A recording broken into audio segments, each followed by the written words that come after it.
What if the man you built the empire you funded in secret was given to the other woman? We're not talking about a simple affair. We're talking about a multi-million-dollar corporation, a CEO title, and a 9-month secret that's about to explode. He publicly crowned his mistress, thinking his quiet wife would just disappear. But he underestimated her. He forgot one crucial detail. She had the receipts. Every last one. Get ready for a story of betrayal so deep and a comeback so stunning, it will leave you breathless. The champagne tasted like ash in Ilara's mouth. From her position in the shadow of a marble pillar, she watched her husband, Adrian Sterling, command the room. He was a supernova in a bespoke Tom Ford suit, his charisma a gravitational force pulling everyone into his orbit. Tonight was the apex of his career, the 10th anniversary gala of Aura Innovations, the tech empire he had built from the ground up. Or so everyone thought. The grand ballroom of the Saint. Regis Singapore was a sea of glittering opulence. Crystal chandeliers dripped diamonds of light onto the city's elite, the air thick with the scent of expensive perfume and the low hum of self-congratulation. Ilara felt a familiar pang of dislocation, a feeling that had become her constant companion in Adrian's world. She was the ghost at the feast, the quiet, unassuming wife of a titan. Her simple, elegant navy blue gown felt like a costume, a stark contrast to the flamboyant designer creations that adorned the other women. She ran a protective hand over her belly, a secret she had been cherishing for 3 months, a fragile joy she planned to share with Adrian tonight. It was meant to be the perfect moment, a new beginning to mend the cracks that had begun to appear in their marriage. The late nights he called work, the scent of an unfamiliar perfume on his shirts, the growing emotional chasm between them. She had convinced herself it was just the stress of his success. The baby would change everything. It would be their anchor. Ladies and gentlemen, friends, partners, Adrian's voice boomed from the stage, silencing the crowd. A spotlight found him sculpting his handsome face, making him look like a modern-day king. 10 years. A decade of breaking barriers, of dreaming bigger. Aura Innovations is more than a company. It's a testament to the power of relentless ambition. Ilara's heart swelled with a complicated mix of pride and bitterness. His ambition. Yes, she knew it well. She had nurtured it, funded it, sacrificed for it. But no man is an island. Adrian continued, his gaze sweeping the room. Ilara's heart skipped a beat, thinking foolishly that this was it. That he would finally acknowledge her, the silent partner who had made it all possible. Success is a team sport, and as we look to the next decade, Aura needs a new kind of leadership, a visionary who can take us to the stratosphere. He paused for dramatic effect.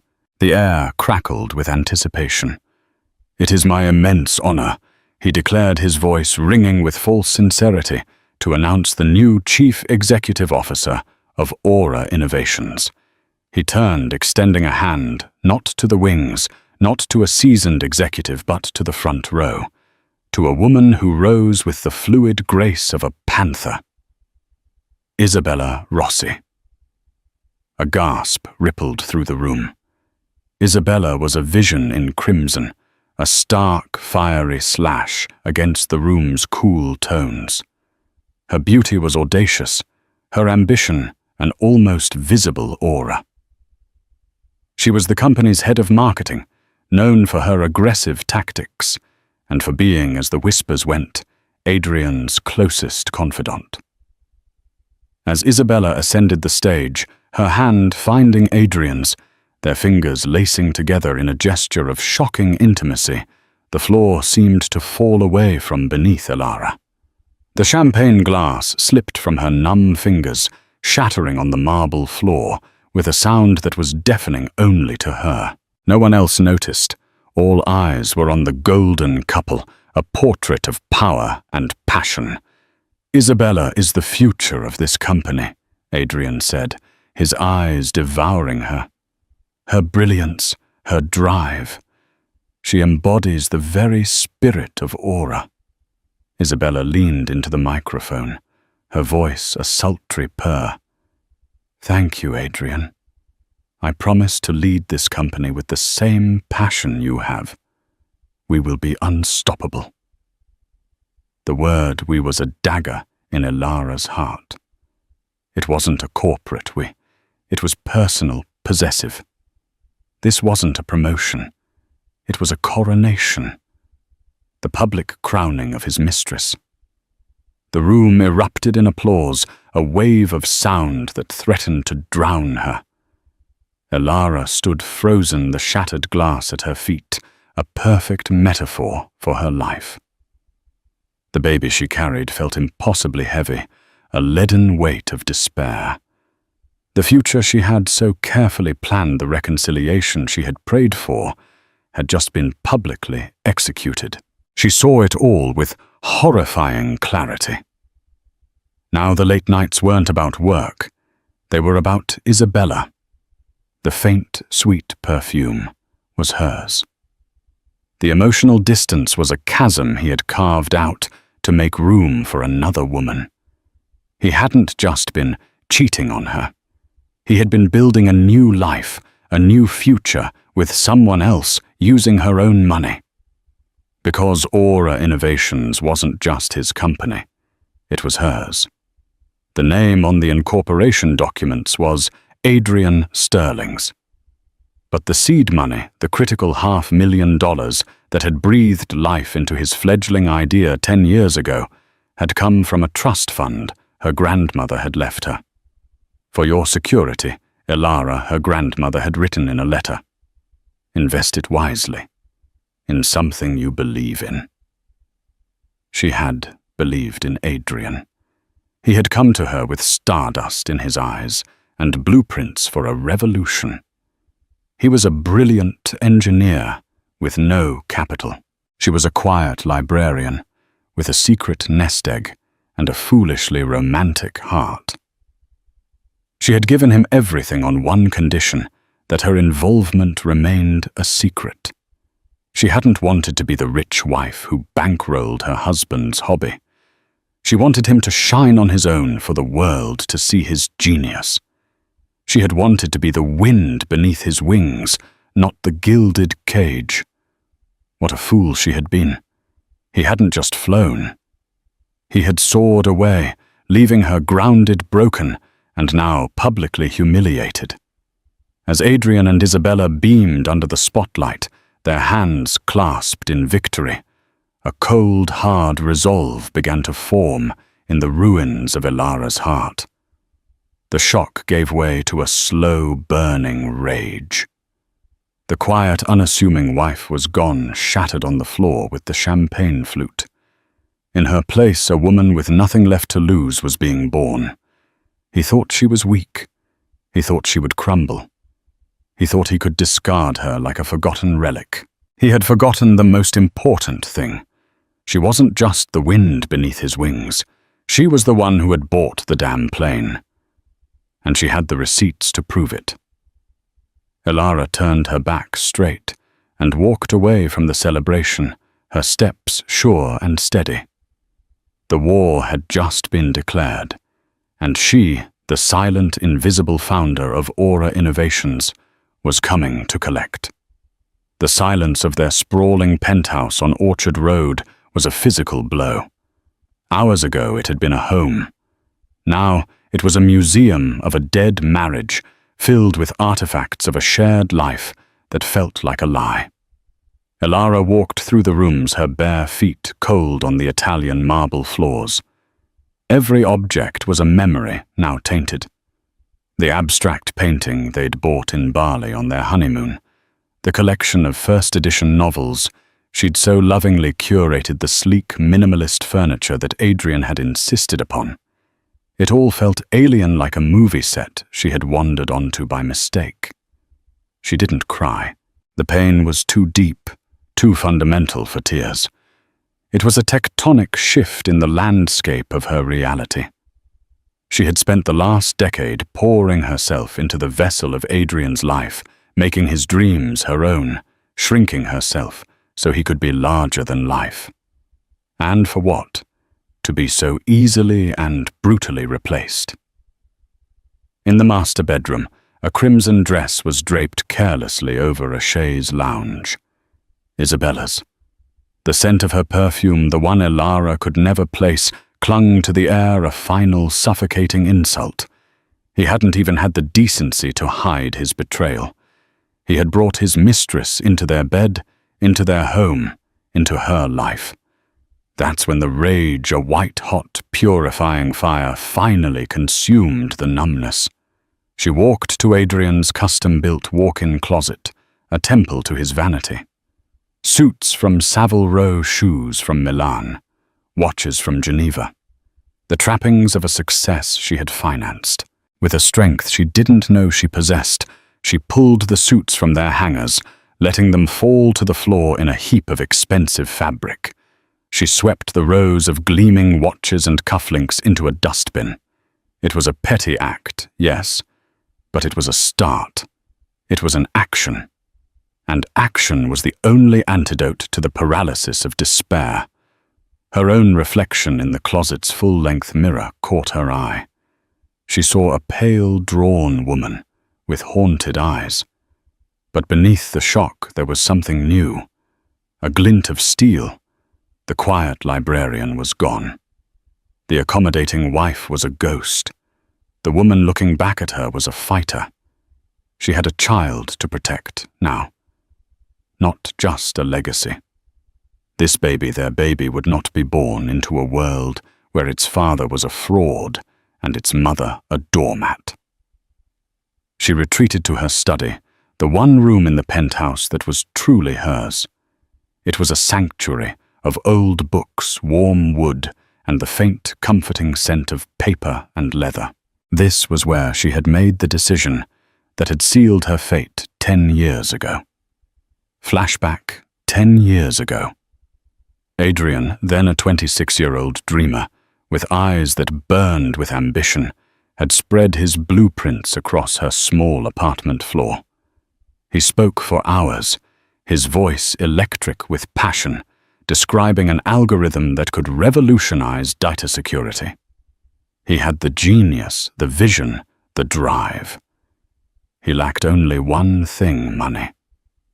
Elara, he had said, taking her hands. His were calloused from hours spent soldering circuit boards. Hers were soft from turning pages. This could change the world. It could change our world. But no one will take a chance on me. The venture capitalists want a working prototype, and I can't build it out of my garage. She had just received the letter from the solicitor's office. Her grandmother, a shrewd and independent woman, had left her a small fortune, a trust fund valued at just over $500,000. It was a secret she had told no one, not even Adrian. It was her safety net, her independence. Looking into his desperate, brilliant eyes, she had seen their future. A future where he was a giant, and she was the one who had given him the leverage to move the world. "I have some money," she'd said quietly, the words feeling momentous. "From my grandmother." He'd been stunned. When she told him the amount, he looked at her as if she had hung the moon in the sky. He promised her the world, promised her equity, a co-founder title, a partnership in every sense of the word. But she had refused. No, Adrian, she'd insisted. "I want this to be yours. I don't want your success to have an asterisk next to it. I don't want people to whisper that you only made it because your wife bought your company for you. Let me be your silent partner. The official documents will all be in your name. But we'll have our own agreement, a private one, just between us." She had believed in the sanctity of that promise.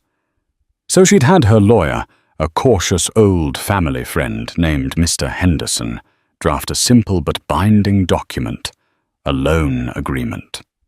It wasn't for a loan in the traditional sense. It was a convertible note. It stipulated that the $500,000 was an investment that could at her discretion be converted into a 51% controlling stake in the company Aura Innovations upon its incorporation. It was her ultimate security, a kill switch if he ever betrayed her trust. Adrian had signed it without hesitation, laughing it off as a formality. As if I would ever betray you, Elara. We're in this together. Forever. He had sealed the promise with a kiss, and she had placed the signed document, along with the wire transfer confirmation from her Swiss bank account, to his into a fireproof safe. The safe was now tucked away in a vault at a private bank, a sleeping dragon, awaiting its moment to wake. Present day. The memory was a spur driving her forward. He had forgotten their agreement, or worse, he had assumed she would never use it. He had mistaken her quietness for weakness, her love for foolishness. Her first call was to Mr. Henderson's firm. The kindly old lawyer had since retired, but she was put through to his successor, a woman whose nameplate seemed to promise exactly what Elara needed, Ms. Anya Sharma. Her voice on the phone was sharp, precise, and devoid of the cloying sympathy Elara couldn't bear. Mr. Sterling's wife, Anya, said her tone professional, but with an undercurrent of curiosity. The news of Isabella's promotion was already making ripples. "How can I help you, Mrs. Sterling?" First, Elara said, her own voice steady and clear. "Please call me Elara." Second, I need to retrieve a document from my private vault. It's a convertible note from 10 years ago. And third, I need to know the fastest way to liquidate a CEO and seize control of a multi-million-dollar corporation. There was a moment of stunned silence on the other end of the line, then a low chuckle. "Elara Ms. Sharma," said, and now her voice held a note of genuine admiration. "I think you and I are going to get along just fine. When can you be at my office?" As she hung up, Elara felt the first stirrings of something she hadn't felt in years. Power. It wasn't the ostentatious power Adrian wielded, but a quiet, deep-seated strength that came from knowing the truth. Her phone buzzed. It was Adrian. The first of what she knew would be many calls and texts.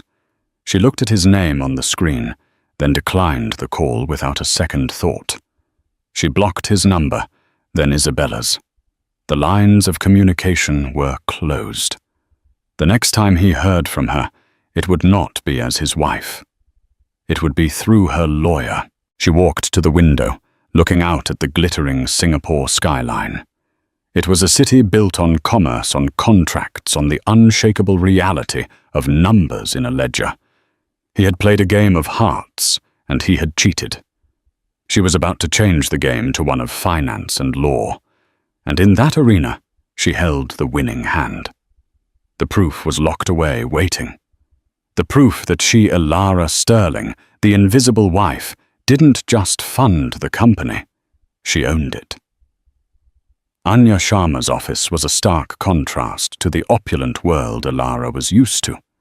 Located in a heritage shop house on An Siang Hill, it was a space of clean lines, modern art, and an air of formidable efficiency.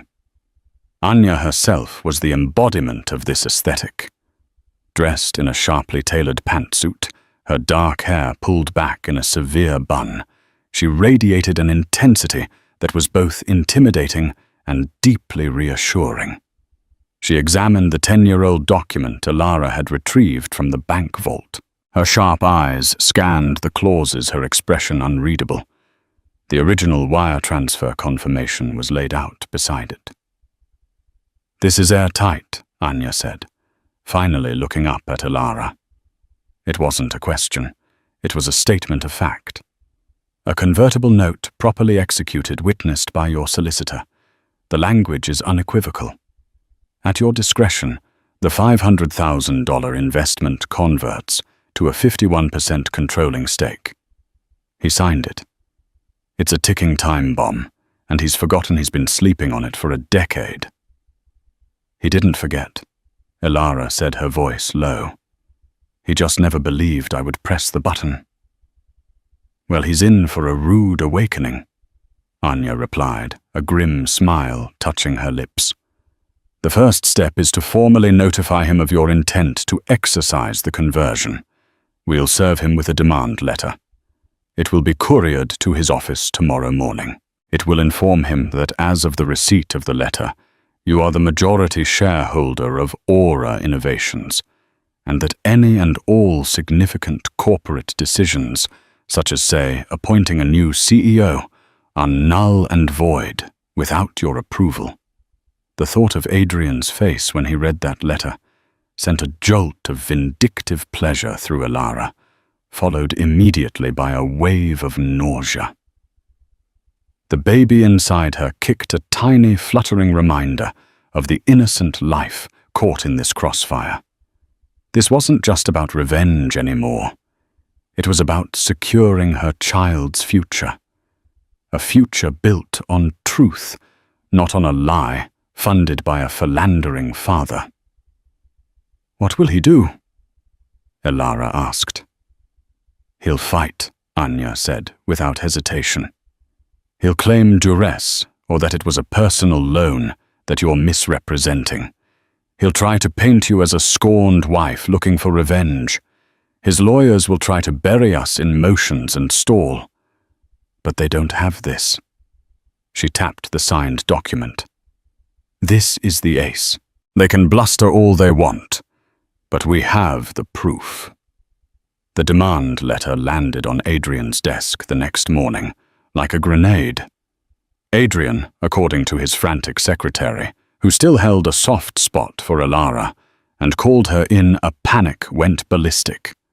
He swept his desk clean in a volcanic eruption of fury, the sound of smashing glass and splintered wood echoing through the executive suite. He immediately called his legal team a pack of corporate sharks from a top-tier firm. His counter-offensive was swift and brutal. Within 48 hours, Anya received a response. It was a letter dripping with legalistic contempt, dismissing Elara's claim as a frivolous and vindictive fantasy born of marital discord. They claimed the money had been a gift, a token of a wife's support for her husband's ambitions, and that the convertible note was a domestic document with no legal standing, a romantic notion that had been coerced out of him during a moment of emotional vulnerability. They also made a critical mistake. They offered a settlement, a generous one by most standards, a multi-million-dollar divorce package, the penthouse, a lavish alimony. It was a king's ransom to a discarded queen. They're scared, Anya said, her eyes gleaming as she read the offer. This isn't the response of a confident party. This is a bribe. They know we have them, and they're trying to buy our silence. They want you to take the money and go away quietly. He's trying to pay me off with my own money. Elara said, the audacity of it stealing her breath. Exactly. Which is why we're not taking it. Anya leaned forward. Now we play hardball. We file an injunction to freeze all major corporate activities. We demand a full financial audit and an emergency meeting of the board of directors. We are not asking for a seat at the table, Elara. We are here to inform them that you are the table. While the legal battle lines were being drawn, the personal war escalated. Adrian, unable to reach her by phone, began a campaign of psychological warfare. He sent extravagant bouquets of flowers to the service department Anya had insisted Elara move into for her security.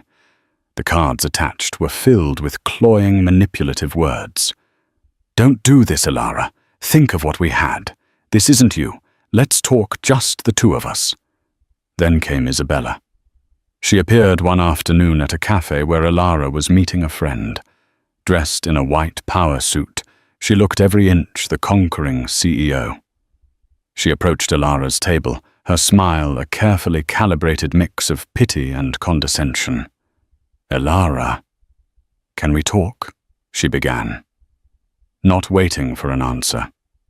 "I know you're hurt, but this legal action is unbecoming. It's making a private matter messy and public. Adrian is willing to be very generous. Don't let bitterness cloud your judgment." Elara looked up from her tea, her gaze calm and steady. "The only thing that's messy and public, Isabella, is your promotion. As for my judgment, it has never been clearer. You're sitting in my chair in my company, a company you seem to think you earned. You didn't earn it. You were gifted it by a man who doesn't have the authority to give it away. Now, if you'll excuse me, I have a company to reclaim." Isabella's mask of civility cracked, revealing the raw ambition beneath. "You're a fool. You think a piece of paper from 10 years ago means anything. Adrian built this company. His sweat, his genius. You were just a bank, and banks get paid back. They don't get to own the enterprise. You'll be a laughing stock." "We'll see," Elara said, turning back to her friend, a clear dismissal. But the intimidation tactics grew darker. A private investigator started following her. Her laptop was hacked, a clumsy attempt to find any personal information that could be used against her. Anya's team traced the cyber attack back to an IP address linked to a subsidiary of Aura Innovations. "This is excellent," Anya declared, far from being intimidated. "They're breaking the law. Witness intimidation, illegal surveillance. They are creating a mountain of evidence against themselves. Keep your head up, Elara. They're losing, and they know it." The pressure was immense. The stress was a constant gnawing presence, and she worried about the baby. But with every underhanded move Adrian and Isabella made, her resolve hardened. This was no longer just about her. It was a fight for principle. The breakthrough came a week later. Anya's forensic accountants, who had been poring over Aura's financials, found something. A series of large, undocumented payments being funneled into a shell corporation registered in the Cayman Islands. The shell corporation was owned by one Isabella Rossi. She had been embezzling for years, siphoning off company funds for personal use, luxury cars, a condominium, a designer wardrobe that was now infamous. Adrian had either been complicit or so blinded by his affair that he had allowed his mistress to rob the company blind. "This is the kill shot," Anya said, her voice grim. "It's not just about your convertible note anymore. This is criminal fraud. With this, we don't just get the company. We can ruin them." Anya's strategy shifted. The emergency board meeting was scheduled. She prepared a presentation that would not only prove Elara's ownership, but also expose Isabella's systematic theft. The night before the meeting, Elara couldn't sleep. She stood on the balcony of her apartment. The city lights spread out before her like a carpet of fallen stars. She was terrified. Tomorrow, she would face the man she once loved, the woman who had destroyed her life, and a boardroom full of powerful men who saw her as nothing more than a disgruntled wife. She placed a hand on her now noticeably rounded belly. "We can do this," she whispered to the life inside her. "We have to." The storm was no longer gathering. It was about to break. And she would be the lightning. The boardroom at Aura Innovations was on the 50th floor, a glass-encased chamber in the sky designed to intimidate. It offered a panoramic view of the Singapore harbor, a vista of power and global commerce. Today, however, all eyes were turned inward, focused on the long, polished mahogany table where the future of $100 million company was about to be decided. Adrian sat at the head of the table, flanked by Isabella and a team of stone-faced lawyers. He looked haggard, the charismatic sheen replaced by a brittle fury. Isabella, in a severe black dress, projected an air of icy defiance, but a nervous tick in her jaw betrayed her anxiety. The other board members, a collection of grizzled, powerful men who had backed Adrian for years, looked on with expressions ranging from skepticism to outright hostility. The doors opened, and Elara walked in. A collective intake of breath seemed to suck the air out of the room. She had expected to be a ghost, an inconvenient memory. But the woman who entered was a stranger to them. Dressed in a custom-tailored maternity dress in a shade of deep emerald green, her hair styled in soft waves, she was poised and radiant. Her pregnancy was now undeniable, a visible testament to the life Adrian had discarded. She wasn't the mousy wife they remembered. She was a Madonna with a war plan. Beside her, Anya Sharma moved with the focused lethality of a panther. They took their seats directly opposite Adrian, a declaration of intent. "Thank you for joining us." Adrian began, his voice tight with barely suppressed rage. "Though I must protest this circus. Mrs. Sterling's claims are baseless, and this meeting is a waste of the board's valuable time. We have provided a more than generous settlement offer to resolve this unfortunate domestic issue." Anya smiled, a sharp, dangerous curving of her lips. "Mr. Sterling, let's be clear. We are not here to negotiate your divorce settlement. We are here to facilitate a peaceful transfer of power.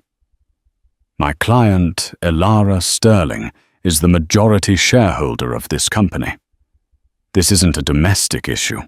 It's a corporate governance issue." A murmur went through the board members. Adrian's lead counsel, a bulldog of a man named Marcus Thorne, scoffed, a ludicrous assertion based on a decade-old, emotionally charged piece of paper. "Mr. Sterling built this company with his own two hands. That is a convenient fiction." Anya countered, her voice cutting through the tension. "One we are here to correct." She nodded to her assistant, who dimmed the lights and turned on the large screen at the end of the room. The first slide was a high-resolution scan of the convertible note, Adrian's arrogant signature, clear for all to see. The second was the swift confirmation of the $500,000 wire transfer from Elara's trust fund account to Adrian's. As you can see, Anya narrated her tone cool and clinical. The seed capital for Aura Innovations was provided in its entirety by my client. This document, which your lawyers have so contemptuously dismissed, is a legally binding contract that gives her a 51% controlling stake. She is, and has always been, the silent founder. Adrian slammed his hand on the table. "This is an outrage. It was a loan between a husband and wife, a gesture of support, a gesture that you were legally bound to honor." Anya fired back, a fact you conveniently forgot when you decided to appoint your mistress as CEO of a company you don't control. The word mistress hung in the air, a grenade with the pin pulled. Isabella flinched as if struck. "But this is not just about ownership." Anya continued, her voice dropping to a conspiratorial hush. "This is about the gross mismanagement and criminal fraud that has been happening under Mr. Sterling's nose." The next slide appeared, showing a complex web of financial transactions. It detailed the flow of money from Aura's marketing budget into the Cayman Islands Shell Corporation. It showed invoices for non-existent marketing campaigns signed off by Isabella Rossi. The final slides were a devastating montage photos of Isabella's new Maserati land titles for her luxury condo credit card statements, detailing purchases at Gucci Prada and Cartier, all timed perfectly with the transfers. The boardroom was utterly silent. The board members who had been looking at Elara with disdain now turned their stunned, furious gazes on Isabella and Adrian. They weren't just investors. They were men who valued their reputations, and they were staring at a scandal that could tank the company's stock and land them all in a mess of regulatory investigations. Ms. Rosie Anya said, her voice soft but carrying deadly weight, has embezzled over $2 million from this company over the past 2 years. Mr. Sterling was either her willing accomplice or he is the most incompetent chairman in corporate history. Isabella finally broke. Lies. This is a fabrication, a desperate attempt by a pathetic, jealous woman to— Is this a fabrication? Ms. Rosie Anya interrupted, and a new image filled the screen. It was a close-up of a signature on one of the fraudulent invoices. Then next to it, a scan of Isabella's signature from her employment contract. They were identical. Our forensic handwriting expert is prepared to testify under oath. Checkmate. Isabella's face drained of all color. She looked at Adrian, her eyes wide with panic, pleading for him to save her. But Adrian was staring at Elara, truly seeing her for the first time in years. He wasn't seeing the quiet wife he had cheated on. He was seeing the architect of his ruin, the woman who had given him everything and was now taking it all back. The look in his eyes was not one of love or hate, but of pure, unadulterated shock. He had been so consumed by his own brilliance, he had never once considered hers. One of the oldest board members, a silver-haired patriarch named Mr. Chen, cleared his throat. His voice was heavy with gravitas.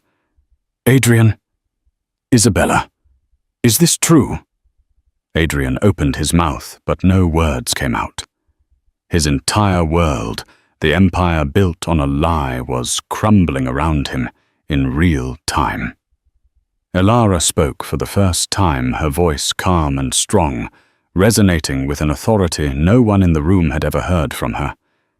It is true, she said, her eyes locked on Adrian's. And it ends today. As the majority shareholder of Aura Innovations, I am exercising my rights, effective immediately. Adrian Sterling is removed as chairman of the board. Isabella Rossi's appointment as CEO is rescinded, and she is terminated for cause. Security is waiting outside to escort you both from the building.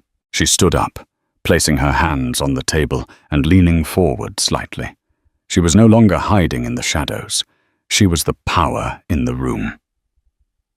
This company was founded on a dream, she said, her gaze sweeping across the stunned faces of the board. My dream. A dream of innovation, integrity, and honor. We will return to those values. I will be taking over as interim chairwoman. Our legal team will cooperate fully with the authorities to recover every dollar that was stolen. We will rebuild, and we will be stronger and more transparent than ever before. Adrian finally found his voice, a strangled whisper. Elara, you can't. Elara looked at the father of her unborn child, the man she had loved with all her heart, and felt a profound and cleansing sense of finality. I can, she said, her voice softening almost imperceptibly, a last echo of the woman she used to be. You just never bothered to look closely enough to see it. You saw a wife. You should have seen a founder. With that, she turned and walked out of the boardroom, leaving behind the wreckage of 2 lives and the stunned silence of a company that had just met its true owner. The reckoning was over, The rebuilding was about to begin. The heavy doors of the boardroom swung shut behind Alara, the sound echoing the finality of a gavel. She didn't look back. In the hallway, her legs threatened to give way, the adrenaline that had fueled her performance, giving way to a profound, bone-deep exhaustion. Anya was there instantly, a steadying hand on her arm. "You did it," Anya whispered, her usual professional composure cracking into a smile of pure, unadulterated triumph. "You were magnificent." "I feel," Alara started, then stopped, unable to find the words. She felt hollowed out, and yet somehow fuller than she had ever been. From inside the boardroom, a commotion erupted, raised voices, the scraping of chairs. Then the doors opened again. Two burly security guardsmen Alara had only ever seen as stone-faced sentinels at the building's entrance emerged. Between them, looking small and utterly defeated, was Adrian. His face was a mask of disbelief. His Tom Ford suit rumpled, his charismatic aura extinguished. His eyes found Alara's, and for a moment a torrent of emotions passed between them. A decade of love, a mountain of lies, and the vast, unbridgeable chasm of his betrayal. He opened his mouth to speak, but one of the guards gently propelled him forward. A moment later, Isabella followed. Her icy defiance had shattered into a million pieces. She was crying not with sorrow, but with the ugly, sputtering rage of a dethroned queen. Her mascara ran in black streaks down her face, a grotesque parody of her usual perfect makeup. When she saw Alara, her face contorted.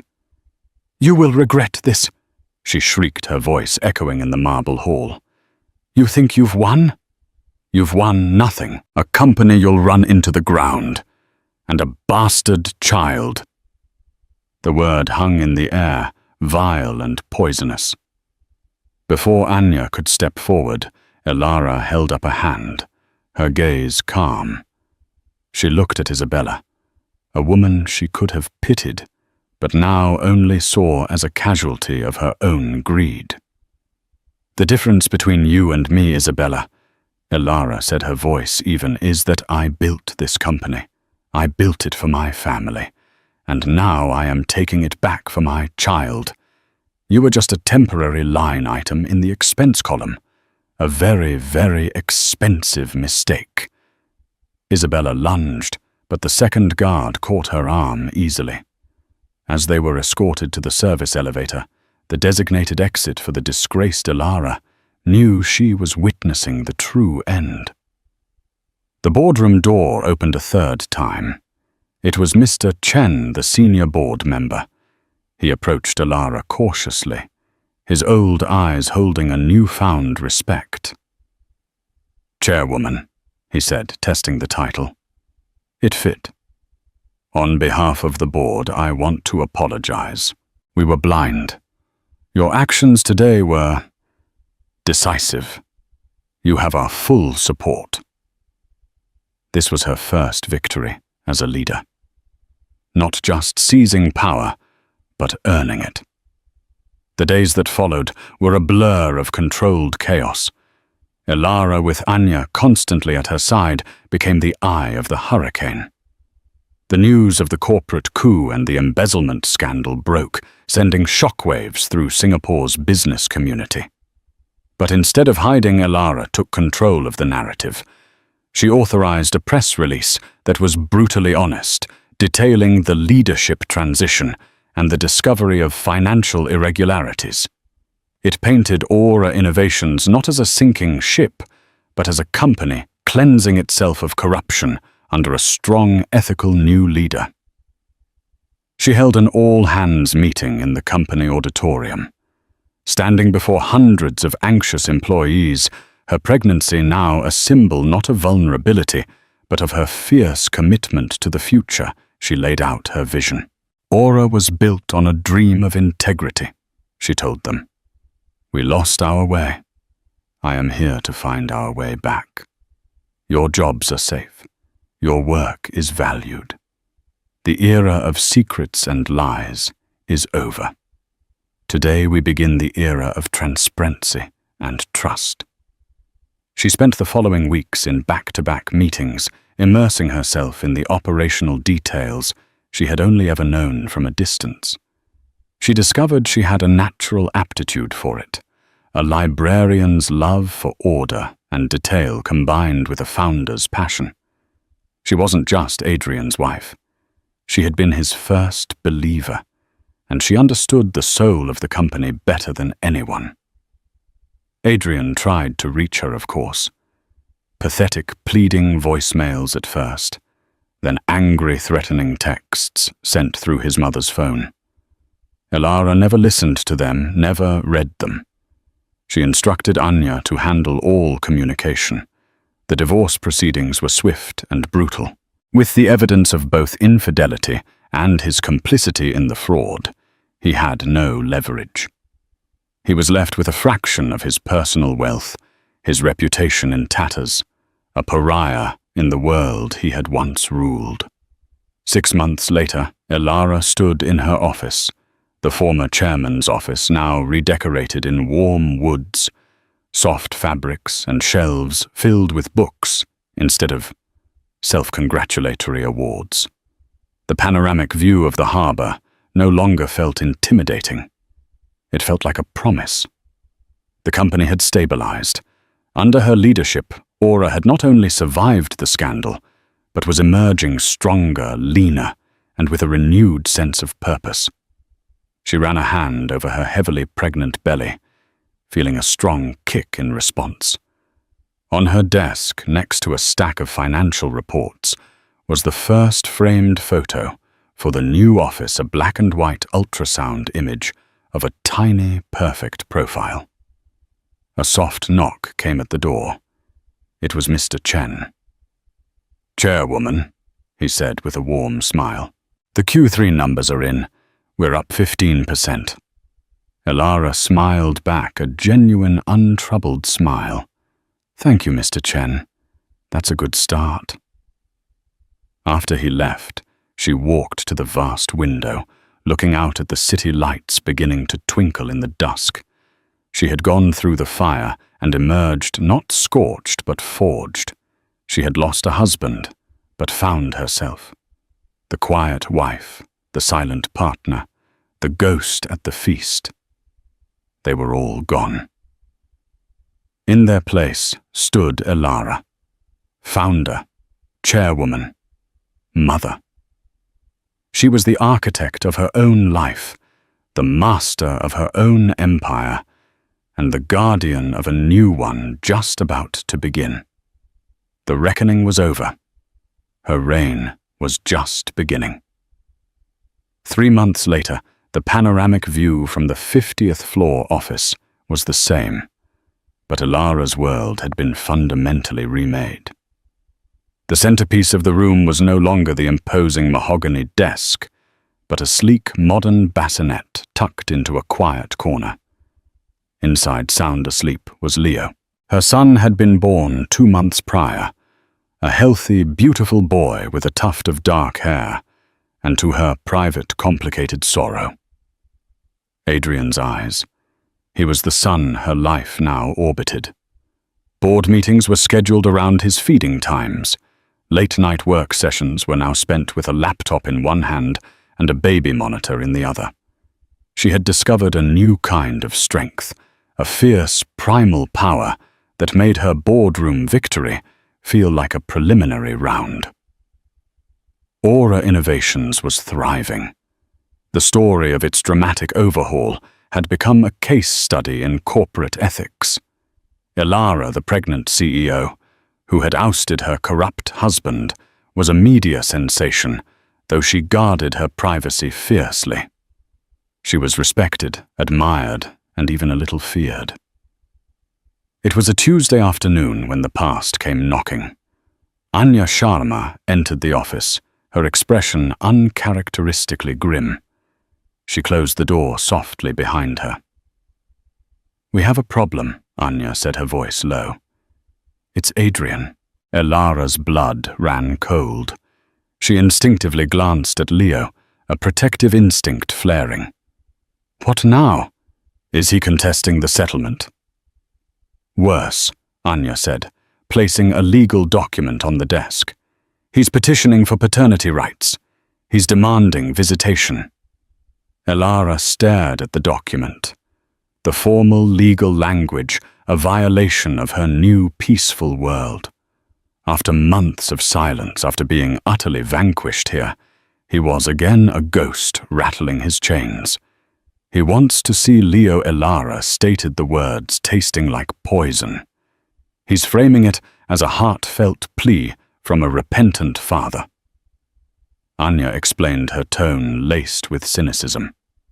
He claims losing everything made him realize what's truly important. He's found a bulldog of a family lawyer who's painting you as a vindictive ex-wife, using your child as a pawn to punish him. The accusation was so vile, so far from the truth, that Elara felt a surge of white-hot rage. Every decision she had made was for Leo's protection, to build a stable, honest world for him, free from the toxic wreckage of his father's legacy. "He doesn't get to do this," she said, her voice trembling with fury. "He doesn't get to destroy our life and then demand a role in the new one I've built from the ashes. He doesn't get to touch my son." "Legally, he has a right to try," Anya said gently. "He is the biological father. A court will look unfavorably on a mother who completely denies access without cause."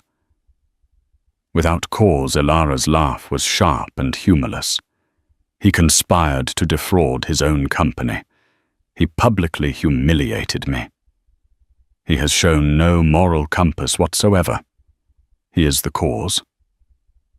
But as the days went on, the reality of the situation settled in. Anya's legal team prepared a robust defense, but the question haunted Elara's sleepless nights. What was best for Leo? Would her son one day resent her for keeping his father from him? Would the complete absence of a father leave a wound that she couldn't heal? She decided to meet him. One last time, not in a boardroom or a lawyer's office, but in the neutral public space of the Singapore Botanic Gardens. He was already there, sitting on a bench near the Swan Lake, looking like a ghost of the man he once was. The bespoke suits were gone, replaced by simple, ill-fitting clothes. He had lost weight, and there were shadows under his eyes that spoke of sleepless nights of a different kind than hers. The supernova had collapsed into a dwarf star. He stood as she approached Leo, snug in a carrier against her chest. Adrian's eyes immediately fixed on the baby, and an expression of such raw, agonizing longing crossed his face that it momentarily stunned her. "Elara," he said, his voice raspy. "Thank you for coming." "I'm not here for you, Adrian," she said, her voice devoid of warmth. "I'm here for him." She didn't need to nod toward Leo.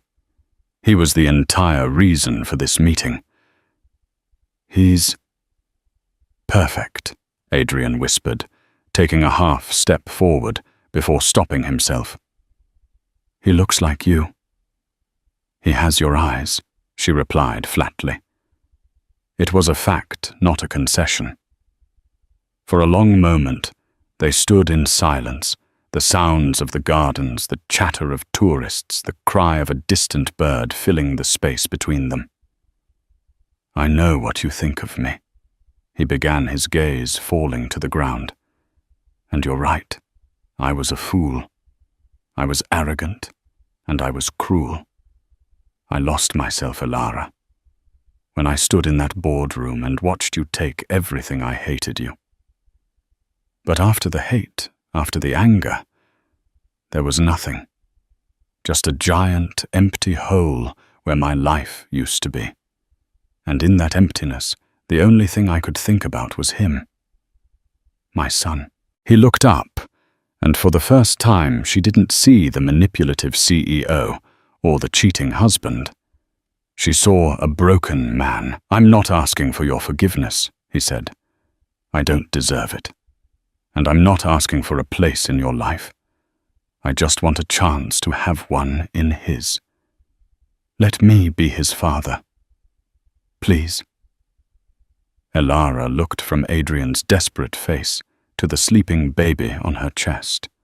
Her heart, which she had thought was permanently shielded, felt a painful twinge. This was the man she had once loved, the man with whom she had dreamed of building a family. That dream had become a nightmare, but the child was real. Her decision when it came was as swift and decisive as the one she had made in the boardroom. It was not born of pity or forgiveness, but of a cold, clear-eyed strategy for her son's future. "You will withdraw the court petition," she stated, her voice firm. "There will be no lawyers, no demands. Everything will be on my terms. You will see him once a month, for 1 hour, in my presence. You will not buy him gifts. You will not make promises you can't keep. You will not speak ill of me, and you will never ever discuss what happened between us. You will be a visitor in his life. And if you ever for 1 second step out of line, you will never see him again." Tears welled in Adrian's eyes, and he nodded, unable to speak. He understood. This wasn't a reconciliation. It was a probation. "Can I?" He whispered, his hand hovering in the air, wanting to touch his son. Elara looked down at Leo's peaceful face. After a long moment, she adjusted the carrier slightly, giving him a clear view. Adrian reached out a trembling finger and gently stroked his son's cheek. It was a moment of profound, heartbreaking connection, an echo of a life that could have been. Elara felt nothing. No spark of the old love, no satisfaction in his defeat. Just the heavy, resolute certainty of a queen protecting her heir. The past would always be there, an echo in the background of her life, but it no longer had any power over her. She had faced the ghost, and she had won. Again. That was the moment the tables didn't just turn, they shattered.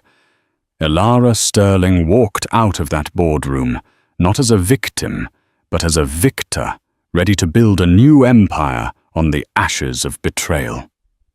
Her story is a powerful reminder that the quietest people often have the most to say, and that true strength isn't about the noise you make, but the foundations you build. What would you do if you were in her shoes? Let us know in the comments below. A man's home is his castle, but for tech millionaire Arthur Pembroke, his multi-million-dollar mansion was a fortress. After his free-spirited wife Genevieve vanished without a trace, he did what any man of logic and means would do. He hardened his defenses. He changed every lock, upgraded every sensor, and sealed his life off from the woman he believed had abandoned him. But just days later, in the dead of night, his impenetrable security system detected a ghost, a single silent alert from a place he never thought to check, the attic. What followed was not a search for a missing person, but the terrifying unraveling of a marriage, a man's sanity, and the unthinkable truth that was hiding right above his head. The Pembroke estate in Atherton, California wasn't a home. It was a statement. A sprawling testament to Arthur Pembroke's genius, carved from glass, steel, and muted Italian marble. It was a place of straight lines, precise angles, and automated everything from the curtains that silently greeted the dawn to the security system that monitored the perimeter with the unblinking eye of a predator. Arthur, the architect of a billion-dollar data analytics empire, had designed his life with the same meticulous, ruthless efficiency. Everything had a place, a purpose, a quantifiable value. Everything, that is, except his wife Genevieve. Genevieve was the one variable Arthur could never quite solve. Where he was logic, she was art. Where he saw data points, she saw color and chaos. Her art studio, the one concession to disorder he allowed in the house, was a vibrant explosion of half-finished canvases, clay-spattered floors, and the sharp, intoxicating scent of turpentine. She was a whirlwind of emotion in his sterile world, a splash of reckless crimson on his monochrome palette. For 7 years, this opposition had been the source of their attraction. Now it was the chasm between them.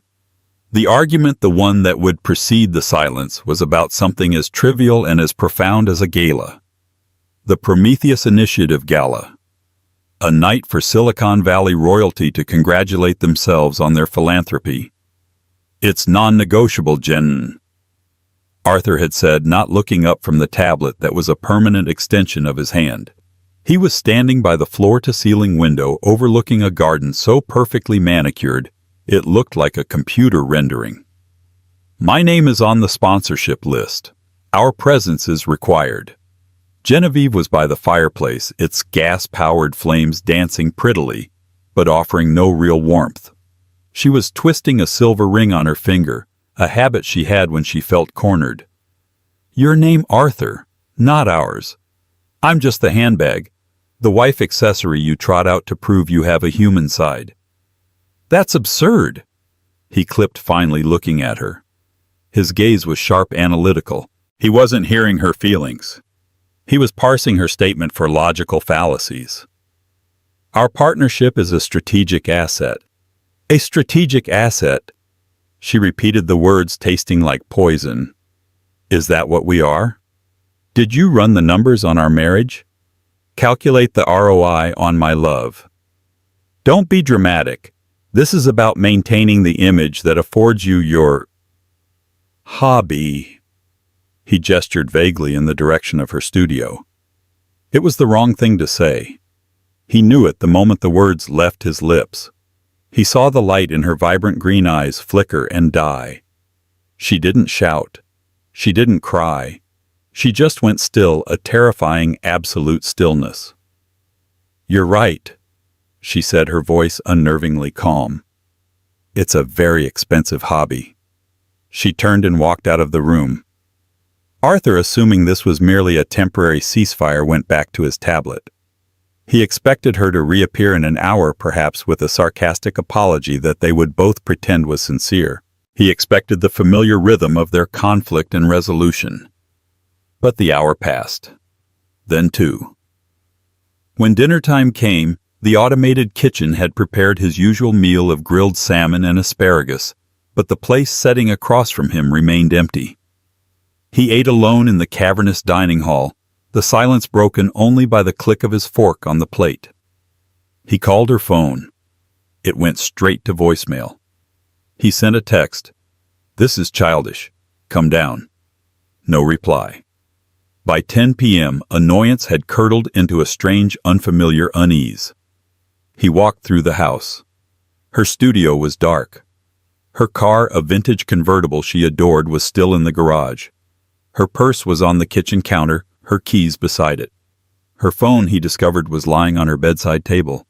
She had left with nothing. He told himself she'd gone for a walk to clear her head, that she was at her friend Bianca's house venting. But as midnight crept in, painting long distorted shadows across the marble floors, a colder, more pragmatic thought took root. She had left. Not just the room, but him. The ultimate illogical act of defiance. Arthur Pembroke did not panic. Panic was an inefficient emotion. Instead, he initiated a protocol. The next morning, he didn't call the police. He called his lawyer. "My wife has left." He stated, his voice as flat as a dial tone. "I want to understand the preliminary steps for asset protection. I assume she'll make a claim." Then he called a man named Dimitri, a private security contractor whose entire business was discretion and impenetrable systems. "Dimitri," Arthur said, pacing his office, "I need a complete system overhaul at the residence. Every lock digital and physical. New access codes for all staff. I want it done by sundown." "Is there a specific threat, Mr. Pembroke?" Dimitri asked. "The threat is ambiguity," Arthur replied. "I'm eliminating it." That afternoon, a team of quiet, efficient men descended upon the estate. They replaced the locks on the towering front doors, the service entrances, the French doors leading to the garden, and even the lock on the door to Genevieve's studio. By dusk, the Pembroke estate was more fortress than ever. Arthur stood in the center of his silent home, the new master key card feeling heavy and cold in his hand. He felt a sense of control return. He had identified a vulnerability in his life, and he had patched it. He believed he was now secure. He was locking her out. He never considered for a single moment that he might be locking her in. 3 days of silence passed. Arthur moved through his life with chilling precision. He attended the Prometheus Gala alone, offering a terse and practiced explanation for his wife's absence. Genevieve is feeling under the weather. A sudden bug. He networked, he smiled, he drank precisely 2 glasses of champagne, and he left at exactly 10:30 p.m. To any observer, he was the picture of a man in control. But inside the glass fortress, the silence was beginning to change. It was no longer a peaceful absence of sound, but a heavy, presence-filled void. The house felt vast and empty, its automated systems humming like a mechanical ghost. Genevieve's best friend, a fiery art gallery owner named Bianca, was the first to officially sound the alarm. She bombarded Arthur's phone with calls and texts. "Arthur, where is she? She missed our lunch. She's not answering. This isn't like her." "She needed some space," Arthur replied via text, refusing to speak with her directly. "Space Gen doesn't do space without a 10-page manifesto and a bottle of wine. I'm coming over." When Bianca arrived, she was met by the new, unyielding reality of the estate. The intercom buzzed, and Arthur's disembodied voice was the only welcome she received. "She's not here, Bianca." "Then let me in. Let me see her studio. Maybe she left a note." "I've looked. There's nothing. I'll let you know if I hear from her." The intercom clicked off. Bianca, enraged and terrified, did what Arthur had failed to do. She called the Atherton Police Department. The arrival of Detective Cade Harding was an unwelcome intrusion into Arthur's sanitized world. Harding was a man who looked like he'd been carved from weathered oak. He was in his late 50s with eyes that had seen too much to be impressed by wealth or technology. He moved with a slow, deliberate pace that Arthur found infuriating. They sat in the living room, the detective refusing the offer of sparkling water. "So, Mr. Pembroke," Harding began, his voice a low gravel. "Your wife Genevieve has been missing for 4 days now, but you didn't report it. Her friend did. Why is that?" "I didn't believe her to be missing," Arthur stated, his posture rigid. "I believed she had left me. I was respecting her decision." "Respecting it or accepting it?" "Big difference," Harding mused, looking around the room. "You two have an argument Tuesday night. A disagreement. About a social obligation. Bianca, her friend, said she was very upset. Said you two had been fighting a lot lately. About her feeling—" what was the word she used? "Ornamental." Arthur's jaw tightened. "Bianca is prone to drama. Genevieve was emotional. Our marriage was not without its complexities, but it was stable. So stable that you had all the locks changed the day after she took some space," Harding asked, his gaze unwavering. "That seems fast, almost like you were erasing her." "It was a security measure," Arthur countered, the logic feeling flimsy even to him now. "An open-ended departure creates a security vulnerability. My work requires absolute discretion and safety." "Right. Your work," Harding said, a hint of skepticism in his tone. He stood up and walked towards the fireplace. "Mind if I look around her studio, maybe?" Arthur reluctantly led him to Genevieve's studio. The door, which had once been adorned with paint smudges and streaks of color, was now pristine. The new lock gleamed under the track lighting. Inside, the chaos was contained. Everything was exactly as she had left it. A canvas on an easel depicted a beautiful, intricate bird with shimmering feathers trapped inside a cage made of what looked like computer code. Harding stared at it for a long moment. "Tells a story, doesn't it?" the detective murmured. The official investigation began. Harding and his team were thorough. They interviewed the staff, all of whom had been given new access cards and instructions not to speak about the Pembrokes' private life. They spoke to Bianca, who painted a picture of a vibrant woman slowly being suffocated by a loveless transactional marriage. They spoke to Arthur's sister Audrey, a sharp-tongued woman who had never warmed to Genevieve. "Let's be honest, Detective," Audrey had said over the phone from her home in Boston. "Genevieve was a lovely girl, but she was a dreamer. Arthur built an empire. They were speaking different languages. I'm surprised it lasted this long. He's better off, frankly. Less distraction." The detectives found no evidence of foul play. No signs of a struggle. Genevieve's bank accounts were untouched. Her credit cards were unused. Her passport was in the safe.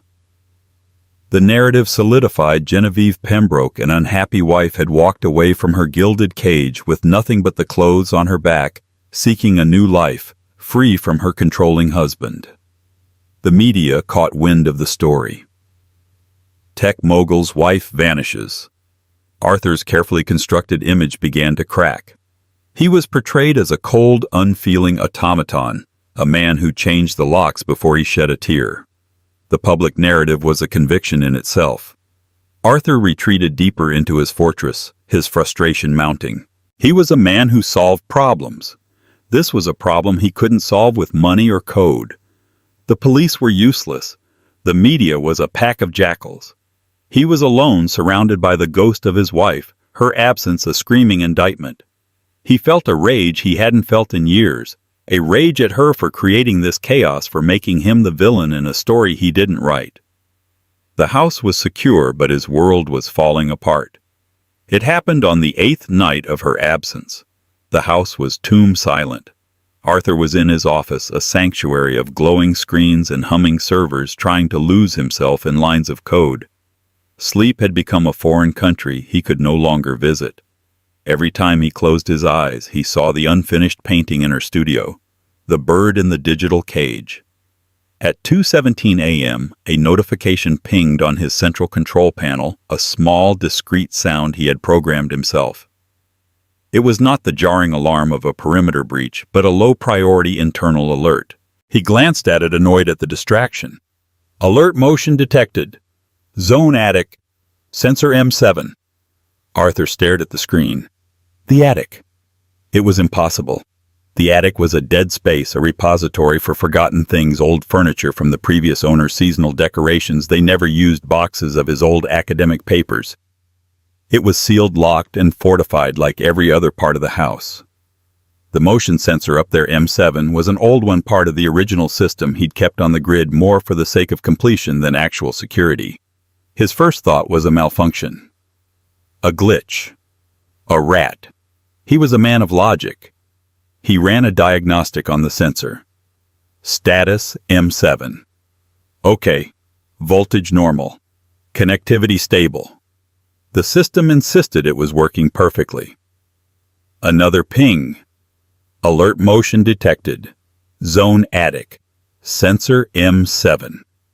A cold dread, utterly illogical and deeply unsettling, trickled down his spine.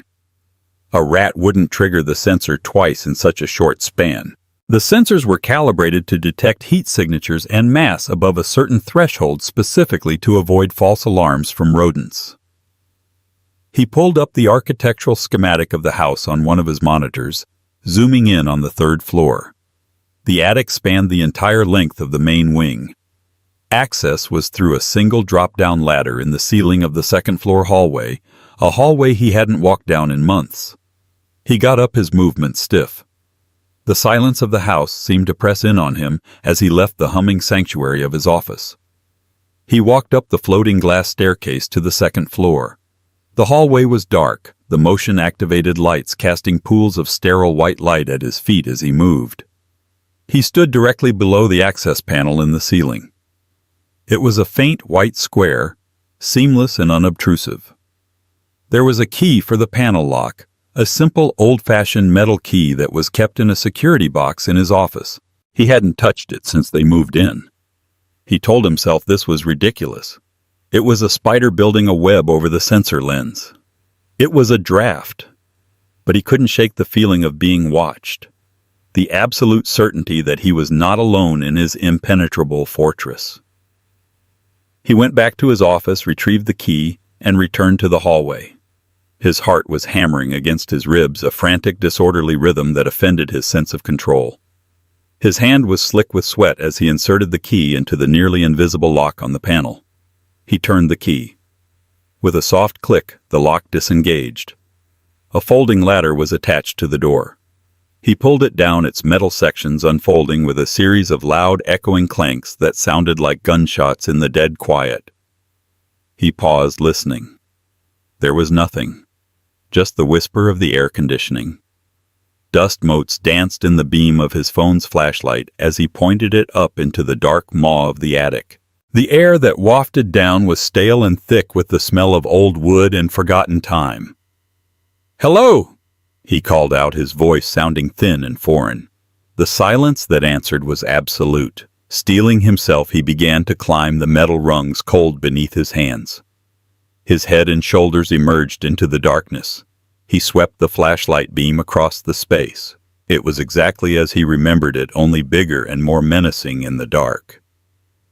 A vast, shadowy expanse under the high-peaked roof filled with shapes draped in white dust cloths, looking like a congregation of ghosts. Boxes were stacked against the far wall. The floor was covered in a thick layer of undisturbed dust. Undisturbed. He swept the light across the floorboards again, more carefully this time. And there it was. In the thick gray dust, faint but unmistakable, were scuff marks. Not footprints, but the marks of something being dragged. And near the center of the room, directly under the M7 sensor mounted on a roof beam, the dust was slightly disturbed, smudged, as if someone had been standing there. Recently. A cold wave washed over him.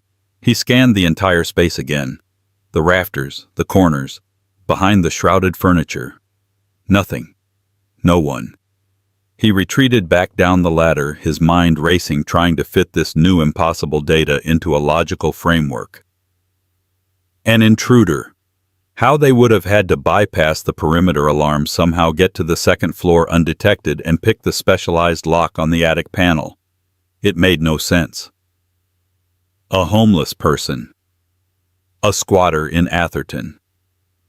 In his house, he pushed the ladder back up the panel ceiling with a solid thud. He locked it and returned to his office, the image of the smudged dust burned into his brain.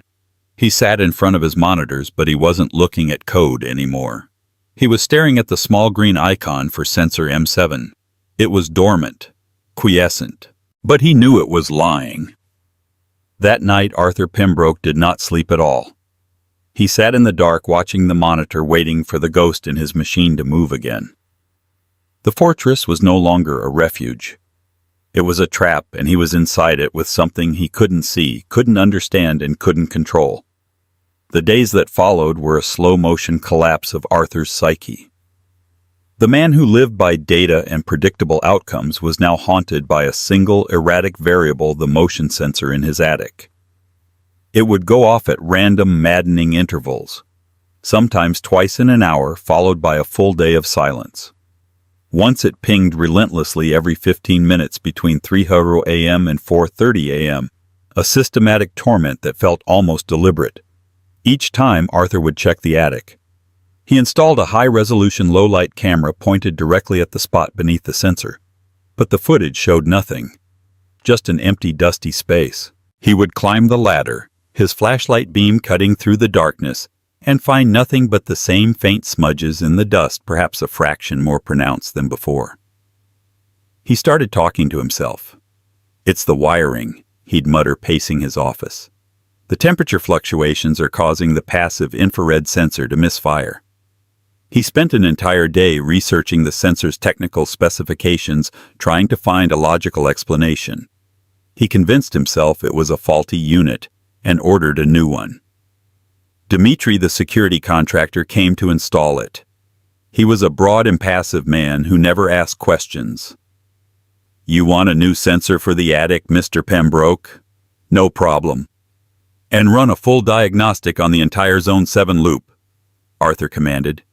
"Check for shorts, for power surges, anything." Dimitri's report came back an hour later. "System is clean, Mr. Pembroke. The old sensor passed all diagnostics, but the new one is in, top of the line. Won't get a false positive from a hummingbird's fart." That night at 1:48 a.m. the new sensor went off. Alert motion detected. Zone attic, sensor M7B. Arthur felt a tremor of genuine fear. This wasn't a glitch. It was real. Something was up there. Something that was smart enough to evade a camera. His obsession became all-consuming. His multi-billion-dollar company, the monument to his intellect, began to suffer. He missed virtual board meetings. His replies to urgent emails became terse and nonsensical. He spent hours, days, staring at the security feed from the attic camera, his eyes burning, looking for a shadow that wasn't there. A flicker of movement the sensor could see, but the camera couldn't. He started hearing things. A soft creak of a floorboard from above when the house was supposed to be silent. A faint whisper-like sound that could have been the wind but wasn't. He was living on black coffee and a gnawing paranoia. He lost weight. His tailored suits hung loosely on his frame. Dark circles pooled under his eyes, making him look like a haunted man. His sister Audrey called, her voice sharp with concern. "Arthur, I spoke to your CFO. He said you're completely disengaged. What is going on? Is this about Genevieve?" "I'm handling it." Arthur snapped, his voice hoarse from lack of sleep. "Handling it? You sound terrible. People are talking. They're saying you've lost it, that the stress of her leaving has broken you."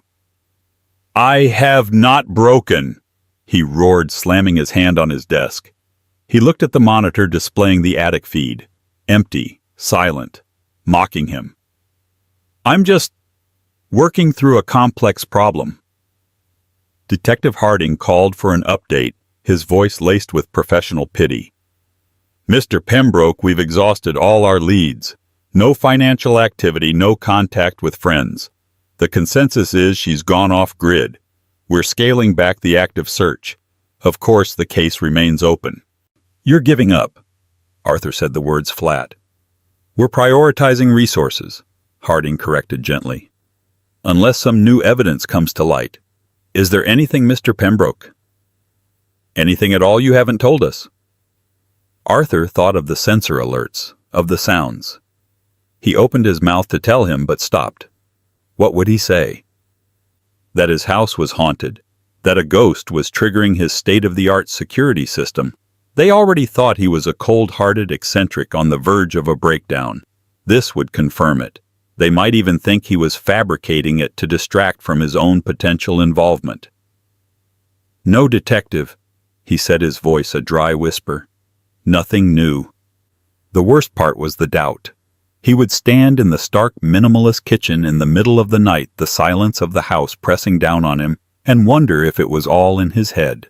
Was this what grief was? A phantom limb, an ache for a person who was gone? Was his mind, his most prized asset, betraying him, creating a mystery to distract from the simple, painful truth that his wife had found him so unbearable she had vanished into thin air?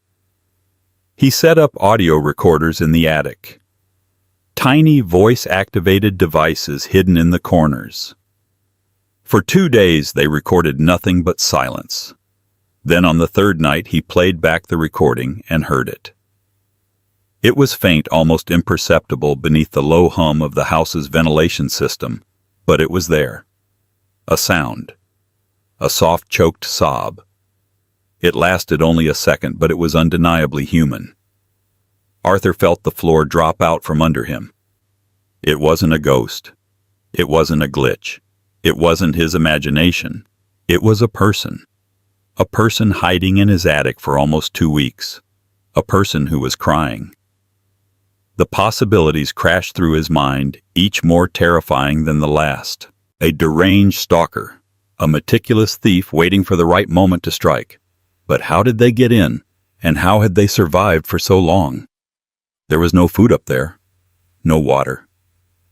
He replayed the sound of the sob again and again, turning the volume up, filtering out the background noise. It was a sound of profound despair, and beneath the despair there was something else, something horribly, terrifyingly familiar. He froze, his hand trembling on the mouse. He closed his eyes, focusing only on the sound, the pitch, the cadence of the breath. He knew that sob. He had heard it once before, years ago, when Genevieve's mother had passed away. It was the sound of her heart breaking. It couldn't be. His mind rebelled against the notion. It was a logical impossibility, a madness. She was gone. Her car was here, her phone, her purse. She had walked out. The police believed it. Her friends believed it. He believed it. But the sound was Genevieve. His entire reality tilted on its axis. If it was her, why? Why would she hide in the dusty, dark attic of the very house she was so desperate to escape? Why would she subject herself to that? And then a colder, more horrifying thought pierced through his confusion. He had changed the locks the day after she disappeared. He had sealed the house. The attic access was a drop-down ladder from the inside. There was no other way in or out. If she had gone up there the night they argued, perhaps to hide, perhaps to think, and he had locked the house down, she wasn't hiding. She was trapped. Trapped by him. For 13 days, in the dark, with no food, no water, listening to him move about his life below. The sob wasn't just despair. It was the sound of someone giving up. The orderly, precise world of Arthur Pembroke shattered into a million pieces. He wasn't the victim of a mysterious disappearance.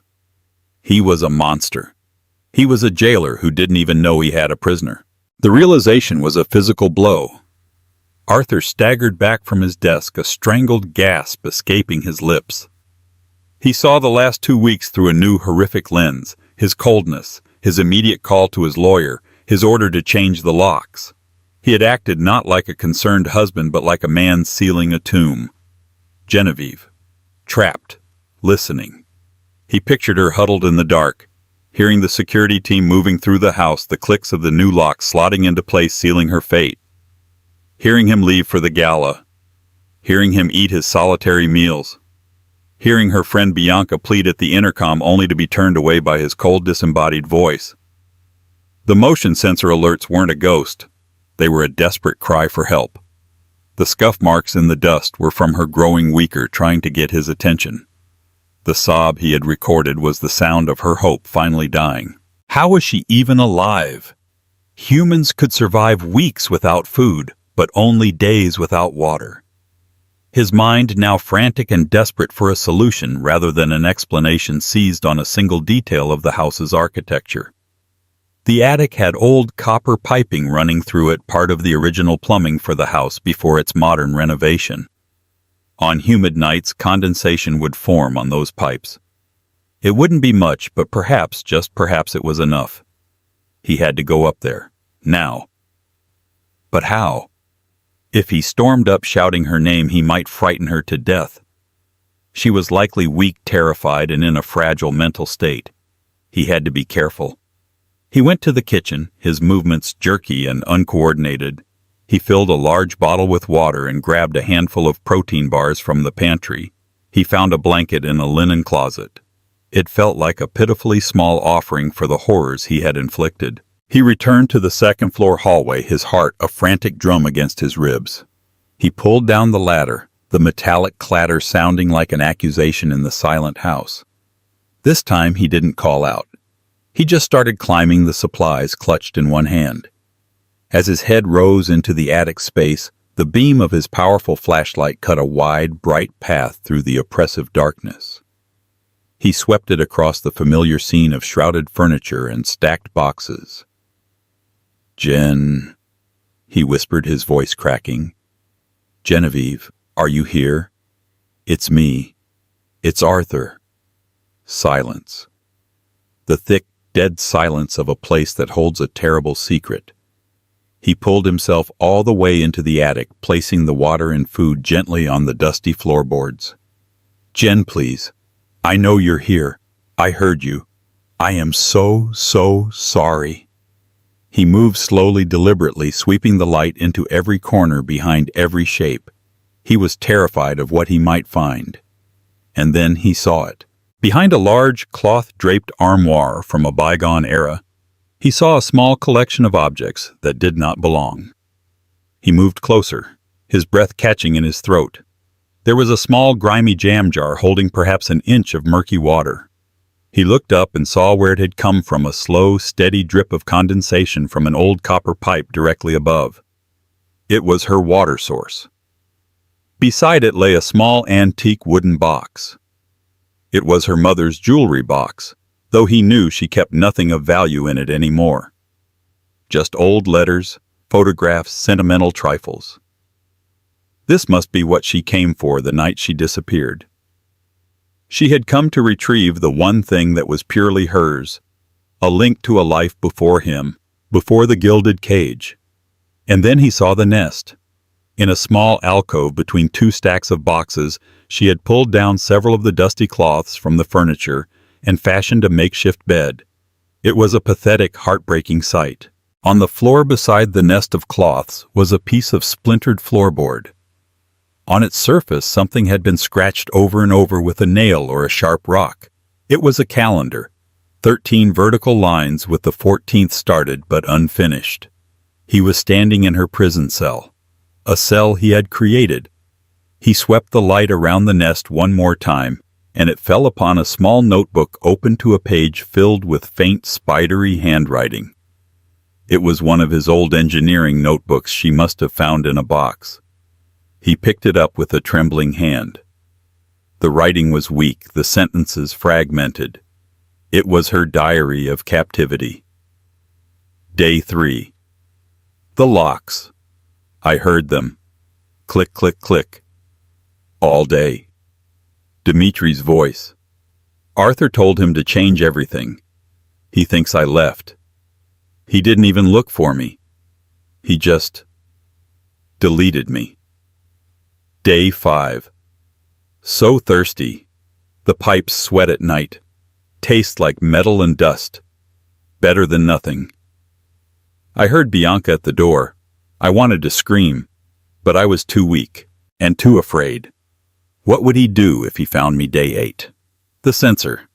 I saw the little red light blink when I stood under it. Maybe he will see.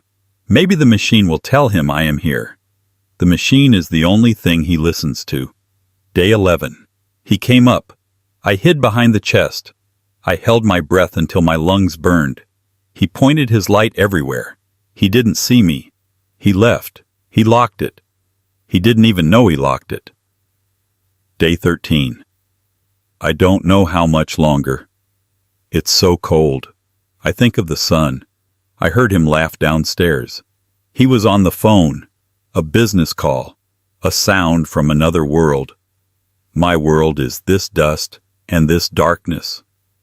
Arthur dropped the notebook as if it were on fire. The words were a knife in his gut. The cold, calculated man who had sealed his house had laughed on a business call while his wife was dying of thirst and despair just a few feet above his head. The sheer scale of his failure, not as a provider, but as a human being, crashed down on him. He had been so obsessed with the what and the how of the mystery he had never once considered the why. He fell to his knees in the dust, the flashlight rolling away its beam, pointing at the ceiling like a lonely spotlight. He was in the center of the nest she had made, surrounded by the evidence of her suffering. He still hadn't found her, but he knew with a certainty that chilled him to the bone that she was close. She was watching him right now.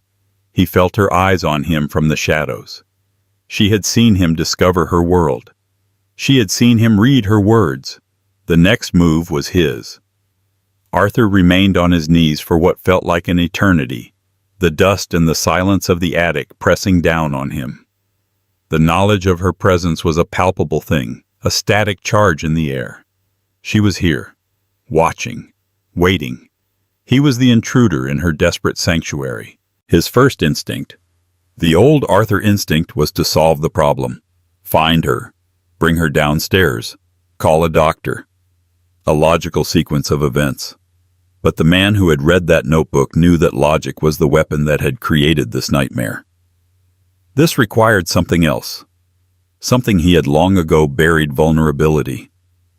He took a deep, shuddering breath, the dusty air scraping his raw throat. He did not get up. He did not shine his light into the dark corners where she was surely hiding. Instead, he began to speak to the oppressive darkness, his voice low and broken. "Jen." He started, his voice barely a whisper. "I'm not going to look for you. I won't hunt you in your own home. You can stay hidden. But I need to say this, and I need you to hear it." He paused, gathering the words that felt so foreign on his tongue. "When you disappeared, my first thought wasn't for your safety. It was for my security, my control. You became a problem to be managed, a loose end. I called my lawyer before I even considered calling your friends. I changed the locks. God, the locks." He choked on the word, the sound of his own shame echoing in the vast space. "I locked you in here. I know that now. I didn't mean to, but that doesn't matter. It's what I did. I was so arrogant, so certain you had just run off from the man who buys you everything you could ever want. I never once stopped to think about what I wasn't giving you." He shifted on his knees, the movement loud in the stillness. He looked down at his hands, the hands that built an empire but couldn't hold a marriage together. "I remember when we first met," he continued, his voice softer now, lost in memory. "At that ridiculous gallery opening, you were arguing with the artist about his use of color theory. You were so alive, so passionate. You didn't care that I was Arthur Pembroke. You just saw a guy in a boring suit who didn't understand art. You made me feel real, not like a brand or a name on a building. And then I tried to make you fit into my world. I put you in this house, this mausoleum. I thought giving you the studio was enough, a designated space for your hobby, as I so cruelly called it. I turned you into an asset, a beautiful object to be displayed at galas. The bird in the cage," he murmured, finally understanding the painting downstairs.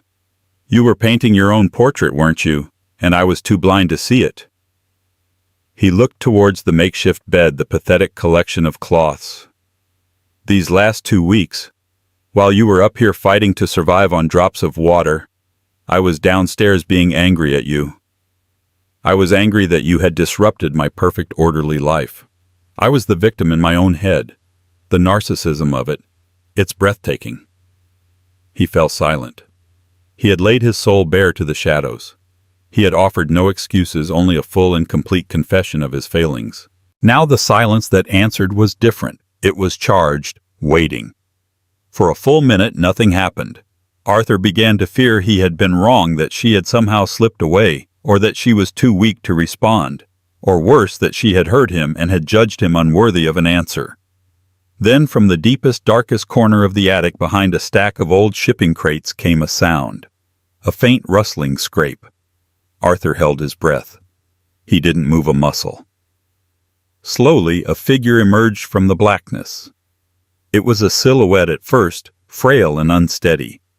As she stepped into the periphery of the flashlight's beam, his heart broke. It was Genevieve, but a version of her he had never seen. She was gaunt, her face pale and smudged with dirt, her clothes hanging off her skeletal frame. Her vibrant green eyes, usually so full of life, were huge in her thin face, sunken and filled with a mixture of fear, exhaustion, and a lifetime of unshed tears. She leaned against a wooden beam for support, her legs trembling. They stared at each other across the dusty expanse, the millionaire and the prisoner, the jailer and his wife. "I didn't plan this," she whispered, her voice a dry, raspy thing unused for days.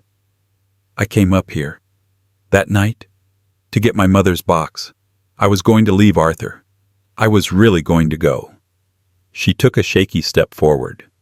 "I heard you come home. I was going to wait for you to go to bed and then slip out. But then The next day, the noise, the men, the locks. You were so quick, so cold. You didn't even seem sad, just annoyed. And I realized leaving wasn't enough. You wouldn't have understood why. You would have just moved on, patched the vulnerability. She looked at him, and for the first time he saw a flicker of the old fire in her eyes. So I stayed. I wanted to see. I wanted to watch the great Arthur Pembroke when he thought no one was looking. I wanted to know if you would ever miss me, or just the idea of me. I missed you.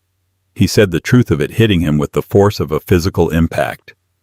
I was just too proud and too stupid to admit it. She took another step, her eyes fixed on the bottle of water he had set on the floor.